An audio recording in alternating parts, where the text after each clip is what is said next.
يا مساء الفل او صباح الفل على حسب التوقيت اللي هشوف الفيديو. مبدئيا كده نصلي على حبيبي وحبيبك عليه افضل الصلاه والسلام.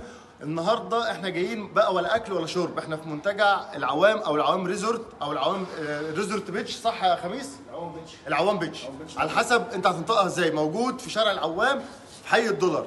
زي ما انتم شايفين كده ما شاء الله ناس كتير طلبت مني الشقق واسعار الشقق والعيد جاي وبتاع، فانا قلت هنزل لكم كده كل فتره نماذج.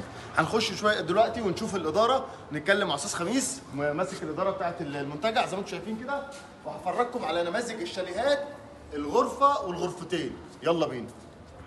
ده نموذج زي ما انتم شايفين كده الغرف مترقمه، ده نموذج غرفه وصاله. يلا كده نخش. بسم الله الرحمن الرحيم.